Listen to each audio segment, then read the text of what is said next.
역사적으로 우리나라에 가장 큰 영향력을 준 사람들이 있다면 누가 있을까요? 아마도 이런 질문을 한다면은 많은 사람들이 세종대왕이나 또는 이순신 장군이나 또는 단군 할아버지나 이런 분들을 이야기를 하겠죠. 그런데 이스라엘 사람들에게 동일한 질문을 만약에 던진다면, 이스라엘 사람들에게 역사적으로 가장 큰 영향력을 준 인물이 누구입니까? 라고 물은다면 뭐라고 대답할까요? 그 사람들은 누구를 꼽을까요? 제가 생각하기에 두 사람 정도를 꼽을 것 같아요. 한 사람은 다윗 왕을 꼽을 것 같습니다. 이스라엘이란 나라는 사울 왕으로부터 시작이 됐지만 이스라엘 나라의 정통성은 다윗 왕조로 이어지기 때문에 아마도 그 정통성의 시작이 되는, 또 이스라엘에 가장 큰 번영을 주었던, 또 하나님과 가장 합하였던 그 다윗 왕을 꼽을 것 같습니다. 그리고 또 한 사람은 모세를 꼽지 않을까 싶어요. 모세는 하나님과 직접 대면을 했던 사람이죠. 그리고 우리가 너무나도 잘 알고 있는 것처럼 모세는 율법을 받은 사람입니다. 모세는 율법을 받은 사람입니다. 모세를 통해 이스라엘 백성들은 자기들이 하나님의 백성이다라는 것을 인증을 했어요. 모세를 통해서. 그래서 유대인들에게 있어서 모세는, 다윗과 모세가 참 중요한 인물이지만 그 중에서도 모세는 아주 특별한 인물입니다. 왜냐하면 유대인들의 삶의 기준이 뭐죠? 삶의 기준이 율법이에요. 그들은 율법이 기준이었습니다. 그 율법을 누가 하나님께로부터 받아왔느냐? 모세가 받아왔거든요. 그래서 그들의 율법을 지키는 것은 그들은 모세의 가르침에 순종하는 것으로 여겨졌었어요. 모세의 율법이라고 부르잖아요. 그리고 심지어는 그 율법이 얼마나 그들에게 목숨만큼 소중했냐면은 그 율법을 기준으로 삼아서 다른 사람을 정죄하고 다른 사람을 죽이기까지 했다라는 거죠. 그 율법을 준 모세가 그래서 그만큼 이스라엘 백성에게는 굉장히 중요한, 가장 큰 영향력을 준 인물이다라는 것이죠. 히브리서 3장은 예수님과 모세를 비교하고 있습니다. 히브리서가 쓰여질 당시에 1세기 초대교회에는 여전히 구약의 율법에 매여 있는 사람들이 참 많았어요. 사도들조차도 구약의 율법에 어느 정도 매여 있었거든요. 많은 사도들도. 그런데 그런 사람들에게 모세보다 예수님이 훨씬 더 우월하다, 이것을 나타냄으로 인해서 히브리서는 더 이상 율법의 시대가 아니라 예수 그리스도가 시대가 시작됐다, 이것을 나타내고 있는 거예요. 여전히 옛 언약에 매여 있는 사람들에게, 여전히 모세의 율법에 매여 있는 사람들에게 모세보다 예수님이 훨씬 더 우월하신, 훨씬 더 높으신 분이다, 이것을 나타냄으로 인해서 이제는 예수 그리스도의 시대가 시작됐다, 율법의 시대가 아니라 성령의 시대가 시작됐다, 그것을 이야기하고 있다는 것이죠. 그러면서 1절 말씀은 이렇게 이야기를 하고 있습니다. 그러므로 함께 하늘의 부르심을 받은 거룩한 형제들아, 우리가 믿는 도리의 사도이시며 대제사장이신 예수를 깊이 생각하라. 모세와 예수님을 히브리서 3장은 쭉 비교를 하고 있거든요. 그런데 그러면서 예수님을 뭐라고 이야기하고 있냐면 사도이시며 대제사장이신 예수, 예수님이 곧 사도시고 대제사장이시다, 그렇게 이야기를 하고 있습니다. 여러분, 복음서에서는, 특히 요한복음에서는 예수님을 뭐라고 반복적으로 이야기하고 있는지 혹시 기억하십니까? 예수님을 뭐라고 이야기하고 있냐면요, 복음서에서는 예수님에 대한 정의가 참 많아요. 그런데 반복적으로 이야기하는 예수님의 정의 중에 특히 요한복음에서는 뭐를 반복적으로 이야기를 하냐면은 보내심을 받은 자, 보내심을 받은 자라고 이야기를 해요. 예수님 자신도 보내심을 받은 자라고 이야기를 합니다. 이 요한복음에서 특히 반복이 되고 있습니다. 그런데 예수님을 사도로 표현했다, 그러니까 예수님에 대한 정의가 참 많은데 주로 이제 보내심을 받은 자라고 많이 표현을 하는데, 사도로 정의를 내리고 있는 구절은 사실은 신약 성경에서 이 한 구절밖에 없어요. 히브리서 3장 1절. 그러면 왜 예수님을 사도로 표현했느냐, 왜 사도로 정의를 했느냐는 것이죠. 사도의 헬라어 원어는 아포스톨로스라는 단어입니다. 아포스톨로스. 사도가 가지고 있는 원래 뜻, 이 아폴로톨로스가 가지고 있는 원래 뜻은 뭐냐면요, 어떤 사람에게 선택을 받아서 그 사람이 시키는 것을 가지고 그 사람이 가라고 하는 곳으로 가는 사람, 그렇게 보내심을 받은 사람, 그것을 나타내는 거예요, 사도는. 초대교회에서 사도라 함은 우리가 이야기하는, 일반적으로 이야기하는 사도, 뭐 베드로 사도, 바울 사도, 누구 사도라 함은 일반적으로 당시에는 예수님의 제자를 뜻하는 것으로 쓰여졌습니다, 사도는. 그러나 원래 사도가 가지고 있는 의미 자체가 보냄을 받은 자라는 거예요. 사도가 가지고 있는 의미 자체가 마치 모세가 하나님의 부르심 가운데, 모세가 하나님이 부르셨을 때, 하나님이 가라고 했을 때 어디로 가라 그랬죠? 바로 앞으로 가라 그랬죠. 그랬던 것과 같이 예수님께서도 우리를 향해 보내심을 받은, 하나님으로부터 부르심을 받아서 보내심을 받은 자, 이렇게 표현하고 있다라는 것이죠. 그래서 예수님을 사도라고 표현하고 있는 거예요, 여기에서. 예수님의 제자들이었던 다른 사도들과 예수님을 같은 격에 놓는 것은 사실 말이 안 되죠. 예수님을 사도라고 이야기하면 안 되죠. 베드로와 예수님이 어떻게 동등한 사도가 될 수 있겠습니까? 그러나 베드로가 가지고 있는 이 사도로서의 역할은 예수님으로부터 부르심을 받은 자로서, 보내심을 받은 자로서의 사도의 역할이고, 여기서 표현하는 그 예수님의 사도로서의 역할은 하나님의 아들로서의, 그 하나님께서 그 보내심을 받은, 하나님으로부터 보내심을 받은 그 역할로서의 사도를 의미하는 것입니다, 여기서는. 그래서 예수님을 사도라고 표현하고 있는 거예요.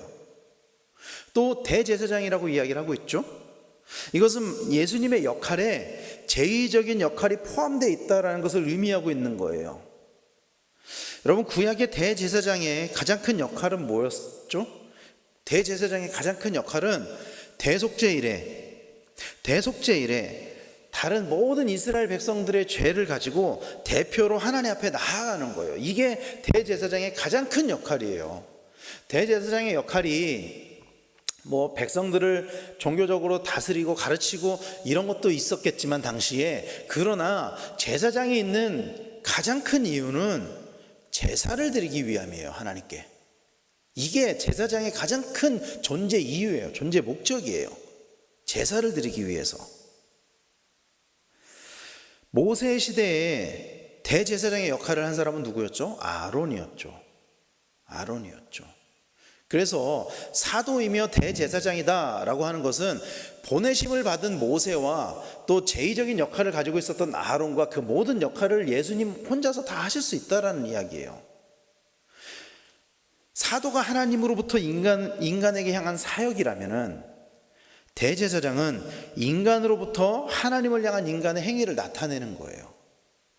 사도는 하나님이 인간을 향해서 다른 사람들을 위해서 보내심을 받은 그 하나님으로부터 시작되는 사역이라면은, 대제사장은 하나님을 향해서, 그 방향성이 하나님을 향해서 제사를 올려드리는 그런 방향성을 가지고 있다라는 것이죠. 그래서 하나님과 인간의 관계는 구약의 시대에는 사도적인 역할과 대제사장인 역할이 쌍방으로 이루어질 때 관계가 성립이 됐다라는 거예요. 구약의 시대의 사도적인 역할은 주로 선지자들이 했었죠. 보내심을 받아서 말씀을 전하는 역할을. 그래서 선지자들과 제사장들을 통해서 하나님과의 관계가 이렇게 연결이 됐었거든요. 그래서 오늘 말씀은 예수님이야말로 하나님과 인간의 관계를 완전하게 연결할 수 있다, 쌍방 소통을 하실 수 있는 유일하신 분이다, 그 이야기를 하고 있는 거예요. 이 말씀은 예수님이야말로, 예수님만이, 사랑하는 성도 여러분, 예수님이 아니고서는 하나님께 갈 수가 없다라는 사실을 믿으시기를 바랍니다. 예수님이 아니고는 하나님께 갈 수가 없어요. 예수님이 아니고는. 그래서 성경은 예수님이 길이라고 이야기를 하잖아요. 요한복음 14장 6절에 우리가 너무나도 잘 알고 있는 말씀, 예수께서 이르시되 내가 곧 길이요 진리요 생명이니 나로 말미암지 않고는 아버지께로 올 자가 없느니라, 이렇게 이야기를 하고 있는 것이죠. 여전히 구약의 모세의 율법에 묶여서 살아가고 있었던 사람들에게 제사를 통해서 자신들의 죄가 용서받을 수 있다라고 믿고 있었던 그 사람들에게 예수님만이 유일한 길이다, 그것을 이야기를 하고 있는 거예요. 그리고 여러분 생각해 보십시오. 대제사장과 사도는 신구약 시대의 이스라엘을 대표하는 지도자예요. 이스라엘 대표하는 지도자입니다. 예수님은 유대인의 왕으로 이 땅에 오셔서 우리를 구원하시고 다스리시는 분이십니다. 예수님이야말로 정말로 우리의 삶의 지도자, 인도자, 리더가 될 수 있다는 것이죠. 그리고 오늘 1절 말씀은 그런 예수님을 깊이 생각하라, 이렇게 이야기하고 있는 거예요. 우리를 하나님께로 인도하시는 그 예수님을 깊이 묵상하고 관찰함으로 예수님이 어떤 분이신지를 알아야 한다. 성경은 그렇게 이야기를 하고 있는 것입니다. 사랑하는 성도 여러분, 이를 위해서 우리의 관심이 세상에 있어서는 안 되는 거예요. 그래서 우리의 관심이 세상을 향해서는 안 되는 것입니다. 우리의 관심이, 우리의 시선이, 우리의 마음이, 그 방향성이 어디를 향해 하냐? 예수 그리스도를 향해 있어야 한다라는 거예요. 그러니까 이 말씀은, 그러면 뭐 하루 종일 내 세상적인 걸 다 버려두고 그냥 하루 종일 그 말씀만 보고 기도만 하고 교회 와서 있어라, 그런 뜻이 아니고, 우리가 이 땅에서 살아가는 데 있어서 우리의 삶의 모든 방향성이 예수 그리스도를 향해 있어야 한다, 그렇게 이야기를 하는 것이죠, 성경에서도. 그러면서 유대인들이 추정하는 모세보다 예수님이 훨씬 높으신 분이다 라는 것을 3절과 4절에서 이렇게 이야기를 합니다. 그는 모세보다 더욱 영광을 받을 만한 것이 마치 집 지은 자가 그 집보다 더욱 존귀함 같으니라. 집마다 지은 이가 있으니 만물을 지으신 이는 하나님이시라, 이렇게 이야기를 하고 있어요. 먼저는 집을 지은 분이 집보다 더 존귀하다, 그렇게 이야기를 하고 있습니다. 집을 지은 분이 집보다 더 존귀하다. 여러분, 모세는 이스라엘의 12지파를 이끌고 애굽에서 나온 이스라엘의 지도자입니다. 우리가 너무나도 잘 알고 있는 사실이죠. 그러니까 모세는 일종의, 역사적으로 보면은 독립운동가였고 실제로 그 독립운동을 성공한 사람이죠. 이스라엘 백성이 노예 생활하고 있었는데 그 노예 생활에서 이스라엘 백성을 끌고 해방을 시킨 사람이니까. 그리고 40년 동안 이스라엘 백성을 다스렸던 지도자였었죠. 정치적으로 보면은. 그리고 종교적으로 보면은 하나님과 직접 소통을 하며 하나님으로부터 율법을 직접 받은 사람이었죠. 그리고 율법을 받은 율법을 백성들에게 가르쳤던 사람이었죠, 또 모세는. 그러니까 모세는 사실 굉장히 대단한 사람이에요. 굉장히 위대한 사람이에요. 이스라엘 역사상 가장 위대한 지도자였고, 가장 위대한 정치인이었고, 가장 위대한 종교 지도자였어요, 모세는. 그러니까 정치적으로도 종교적으로도 가장 위대한 지도자였다고요, 모세가.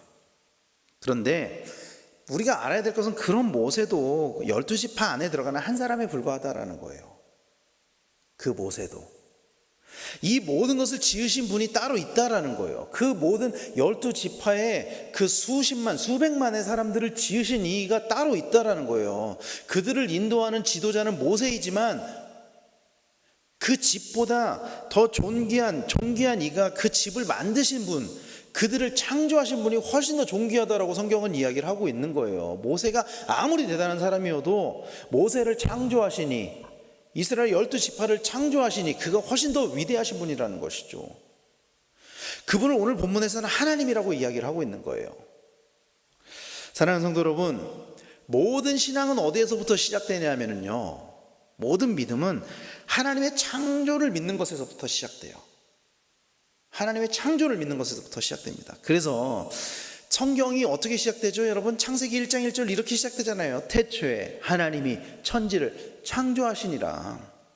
이 말씀이 믿어지지 않는다면요, 이후에 있는 모든 말씀은 믿어질 수가 없어요. 말이 안 돼요. 우리의 상식과 우리의 과학적인 지식으로는요, 너무나 말이 안 되는 이야기들이 너무 많아요.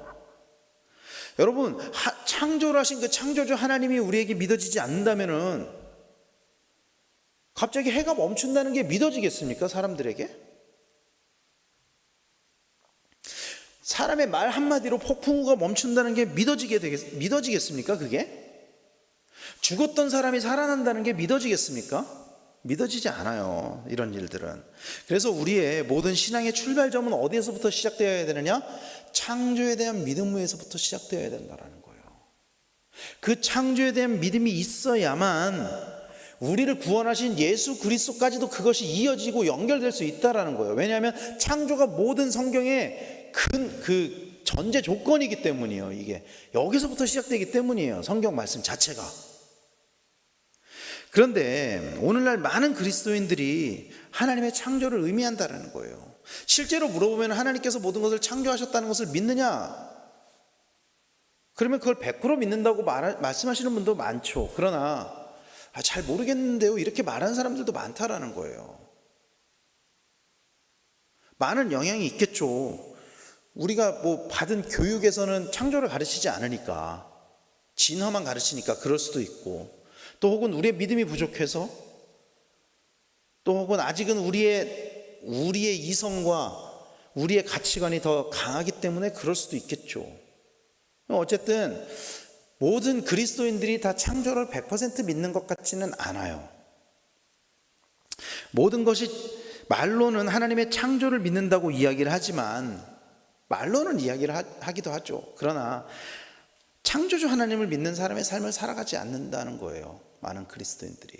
그 모습을 보면은 진짜로 창조를 하나님께서 나를 창조하시고 나를 주권하시는 분이시다라는 것을 믿는지 안 믿는지가 때로는 그 삶을 통해서 드러난다라는 거예요. 모든 것이 정말 모든 것이 창조하신 하나님의 주권 아래 있는데 하나님의 주권을 인정하지 않는 거예요.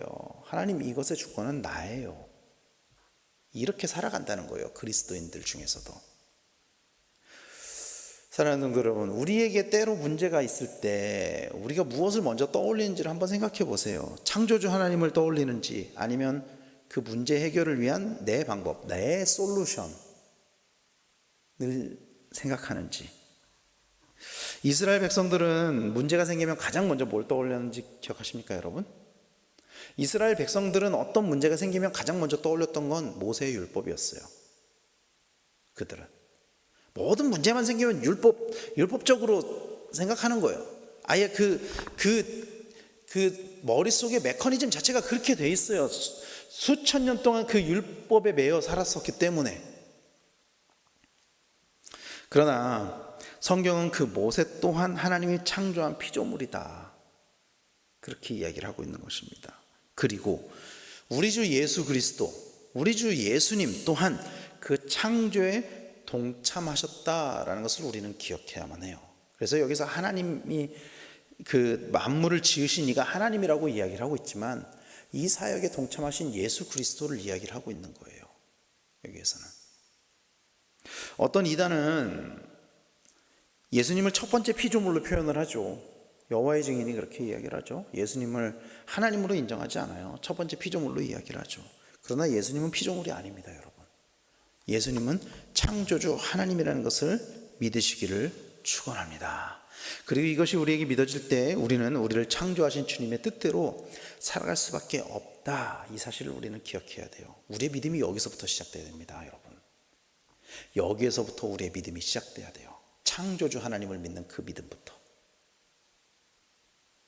그래서 제가 몇 번 말씀드렸지만, 제 인생에 가장 어려울 때 제가 했던 게, 제가 가장 힘들 때, 가장 어려울 때 제가 했던 게 창조주 하나님을 찾는 일이었어요.